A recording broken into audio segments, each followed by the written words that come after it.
Well, with Tynwald Day upon us, a chance to talk to our Chief Minister, who will be your first one. Are you looking forward to it? Yes, it'll be very interesting. I've obviously attended a good number of them now over the years, only as a member. So this is my first role as Chief Minister, and yes, it'll be a proud moment and a very interesting one, I think. Well, is it 9 months since the election? It is. How does it feel? At times it feels like 9 years, but yes, it's 9 months. We are well into the new House.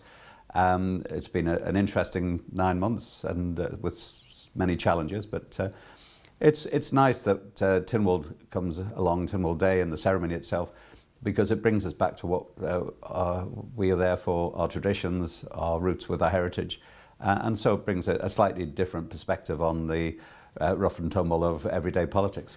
And we are living in such interesting times. I mean, just last week, Jersey goes back into the press for all the wrong reasons. Then there's talk from the Vice Chief Minister, whatever, they are looking at maybe some independence again. I mean, making some warmongering sort of noises there. What about us? I mean, how is the Isle of Man? Are we pals with the UK? I have had some conversations with the senior Jersey government members since that report came out, and I've been assured that it's been taken out of context. Although I have to say that the Deputy Chief Minister, Sir Philip Ballash, has made these statements on a number of occasions over the last few years in his previous role as bailiff. So they're very much personal views of Sir Philip, not the views of the Jersey government as such. As far as the Isle of Man is concerned, we have worked very, very hard over the last few years to repair the obviously strained and damaged relations between the Isle of Man and the UK. I think currently we have a very good relationship at most levels with the UK government. Only this week I spoke to Lord McNally, who is the Minister of Justice, a member with responsibility for the constitutional relationship between the Isle of Man and the UK government. Absolutely no problems at all. We have a very good personal relationship. So we will have problems from time to time. Issues will crop up. But for the time being, at least, we seem to be in calmer waters. Because I mean, at Tynwald Day, quite often you have guests from the UK Parliament. I mean, and this sort of thing. Is this still the way it should be seen? I mean, to bring people over to see how it's done here?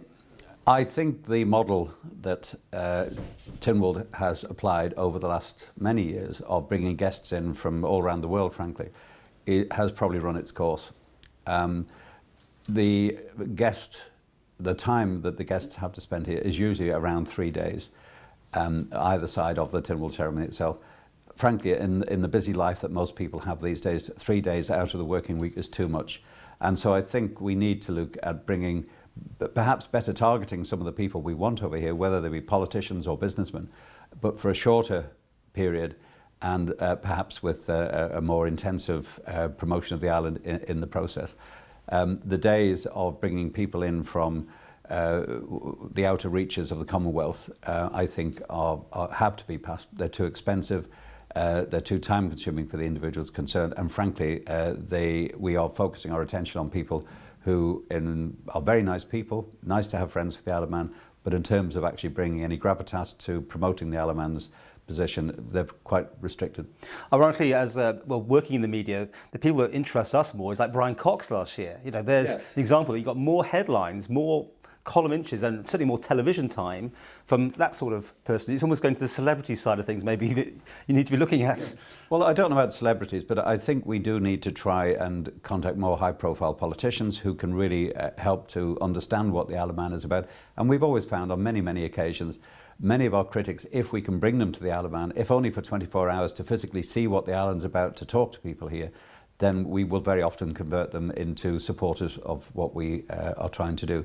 So I think we need to be better targeting some of our key politicians for a shorter period of time. But also, of course, we have a diverse and growing economy. And I think trying to attract some of the higher rollers within the business community to the island at the same time would be beneficial on top of that. So Alan Sugar got his invite, has he? Well, we'll have to see, but I do think we need to think in a different direction. It is a wonderful event. We are the oldest continuous parliament in the world. The people who do come to the ceremony love the ceremony. They're fascinated by the island's history and the package that we put around that. We've just got to be more astute, I think, in how we make use of that package. it's unique. No one else, the Channel Islands, for example, don't have that sort of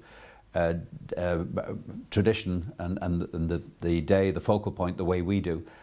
So we should make the most of it. And I think, to be fair, Tynwald and the Arrangements Committee are looking along those lines now. So hopefully in the future we'll see some changes.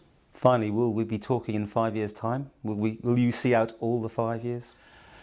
At the moment, I'm elected as Chief Minister for 5 years, but politics is an interesting world, and as we've seen recently, I think it was Harold Macmillan that commented about events, dear boy, events, and it's events that drive politics, and usually unexpected events. But at the moment, it's certainly my intention to stay the course and be here for 5 years, but we'll have to see what happens.